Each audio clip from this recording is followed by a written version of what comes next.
আসসালামু আলাইকুম প্রিয় ভিউয়ার্স, আজকে আমি বাংলাদেশের সেরা 10 জন নাস্তিকের তালিকা দেখাবো যারা ইসলাম নিয়ে সবচেয়ে বেশি বিষোদগার করছে। তাদের তালিকা আমি আজকে আপনাদের সামনে তুলে ধরবো এবং তাদের সম্বন্ধে আমি আজকে আপনাদের সামনে তুলে ধরবো। তো প্লিজ ভিউয়ার্স, আপনারা মেহেরবানি করে আমার ভিডিওটা সম্পূর্ণ দেখার চেষ্টা করবেন। তো চলুন আমরা ভিডিওটা শুরু করি। নাম্বার 1, বাংলাদেশের কট্টর ইসলাম বিরোধী একজন নাস্তিক হলো এই তসলিমা নাসরিন। তার একটা বিখ্যাত উক্তি হলো, পুরুষরা যেমন গরম লাগলে খালি গায়ে ঘুরে বেড়াতে পারবে, নারীরাও তেমনি খালি গায়ে ঘুরে বেড়াতে পারবে, তাদের স্তন্য সবাই দেখবে। সুনীল গঙ্গোপাধ্যায়, রুদ্র মোহাম্মদ, সৈয়দ শামসুল হক, মাহমুদ সহ আরও অনেকেই তাকে ভোগ করে বলে তার আত্মজীবনীতে লিখে গিয়েছে। 1994 সালের আগস্ট মাসে তাকে দেশ থেকে বিতাড়িত করা হয়। কোরআন সংশোধন এবং ইসলাম ধর্ম অবমাননা করার কারণে ঢাকায় 3 লক্ষ মানুষের একটা সমাগম হয় এবং আলেম সমাজ তার বিরুদ্ধে ধর্মঘট ডাক দেয় গোটা বাংলাদেশে এবং সরকার বাধ্য হয়ে মামলা করার জন্য রজ্জু করে। বাংলাদেশ থেকে বিতাড়িত হওয়ার পরে যেমন সুইডেন, ফ্রান্স, ইতালি বিভিন্ন রাষ্ট্রে আত্মগোপনে ছিল কয়েক বছর। এরপর সর্বশেষ সে এখন ভারতে অবস্থান করছে। নাম্বার 2, বর্তমান সময়ে সবচেয়ে বেশি ইসলামের বিরুদ্ধে বিষোদগার করছে এ কুখ্যাত নাস্তিক আসাদ নূর। ইসলামের বিরোধিতা করে বাংলাদেশের সাম্প্রদায়িক সম্প্রীতি বিনষ্ট করছে। তার কিছু সেরা উক্তি হলো, ইসলামের বিরুদ্ধে সে বলেছে যে আল্লাহ সুবহানাহু ওয়া তাআলা কিছুই পারে না, ইসলাম ধর্ম নাকি করোনা ভাইরাসের চেয়েও ভয়ঙ্কর। নাউজুবিল্লাহি মিন জালিক, নাউজুবিল্লাহি মিন জালিক। এই কুখ্যাত নাস্তিক আসাদ নূর রাসূলুল্লাহ সাল্লাল্লাহু আলাইহি ওয়াসাল্লামের শানে প্রতিনিয়ত কটূক্তি করে যাচ্ছে, রাসূলের শানে প্রতিনিয়ত বিষোদগার করে যাচ্ছে। নাম্বার 3, নাস্তিক হুমায়ুন আজাদ। বাংলা সাহিত্যের অশ্লীল ও কুরুচিপূর্ণ লেখা তিনি হামেশাই লিখেই যেতেন। তবে তার মৃত্যুর পর ধর্ম মেনেই তার জানাজা এবং কবর দেওয়া হয়েছিল। তার সেরা একটি উক্তি হলো, বিশ্ববিদ্যালয়ের মেয়েদেরকে চুইনগামের মতো চাবাইতে ইচ্ছে করে। নাউজুবিল্লাহ।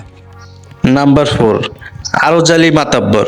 মুখ্য অশিক্ষিত কৃষক হয়েও নাস্তিকদের মধ্যমণি ছিল সে। জ্ঞানের স্বল্পতা থাকার কারণে ইসলামের বিরুদ্ধে অনেক অভিযোগ উঠিয়েছিল। এই আরজালি মাতাব্বর ইসলামের বিরোধিতা করার কারণেই একমাত্র নাস্তিকদের লিডার বনে গিয়েছিল। নাম্বার 5, কবি শামসুর রহমান। এই শামসুর রহমানের একটা জঘন্য উক্তি ছিল, যেমন আজানের ধ্বনি বেশ্যার খদ্দের ডাকার আওয়াজের মতোই মনে হয়। নাউজুবিল্লাহি মিন জালিক। এতেই প্রমাণ হয় এই শামসুর রহমান কত বড় ইসলাম বিদ্বেষী ছিল। নাম্বার 6, নাস্তিক আব্দুল লতিফ সিদ্দিকী। এই নাস্তিক সবারই পরিচিত, একসময় বাংলাদেশ সরকারের ধর্মমন্ত্রী ছিল। এই নাস্তিকের আলোচিত উক্তিগুলি হলো, ধর্ম তামাক ও মদের মতো একটি নেশা। নাউজুবিল্লাহ। মোল্লাদের কোনো কাজ নেই, তাই তারা বেশি বেশি মসজিদ তৈরি করে। নাউজুবিল্লাহ। টাকা ইনকামের জন্য মোহাম্মদ হজের প্রবর্তন করেছিল। নাউজুবিল্লাহ। সভা সমাবেশের শুরুতে কোরআন তেলাওয়াত করা বন্ধ করা অত্যন্ত জরুরি। নাউজুবিল্লাহ। নাম্বার 7, নাস্তিক সুলতানা কামাল। জন্মসূত্রে মুসলমান হলেও বিয়ে করেছে শ্রী সুপ্রিয় চক্রবর্তী নামের এক হিন্দুকে। সংবিধান থেকে বিসমিল্লাহ এবং রাষ্ট্রধর্ম ইসলামকে মুছে ফেলার জন্য বহু বছর থেকে চেষ্টা চালিয়ে যাচ্ছিল এই নাস্তিক। প্রতিনিয়ত সে ইসলাম বিদ্বেষী নাস্তিকদের প্রতি সমর্থন দিয়ে থাকে। নাম্বার 8, অধ্যাপক মুনতাসির মামুন। সংবিধানে বিসমিল্লাহ থাকা আমাদের জন্য অপমানস্বরূপ। নাউজুবিল্লাহ। আমরা তো সংবিধানে আল্লাহর নাম এবং বিসমিল্লাহ থাকবে এই জন্য দেশ স্বাধীন করিনি। নাউজুবিল্লাহ। মোল্লাদের সবকিছুই ভণ্ড। বঙ্গভবনের দেওয়ালে আল্লাহর নাম থাকবে, এটা মেনে নিতে পারি না। মুনতাসির মামুনের একটা জঘন্য উক্তি ছিল, এই দেশে যতদিন মুসলমান থাকবে ততদিন আমরা সংগ্রাম চালিয়ে যাব। নাউজুবিল্লাহ। নাস্তিক আহমদ শরীফ। বর্তমান প্রজন্মের অনেকেই তার নাম জানে না।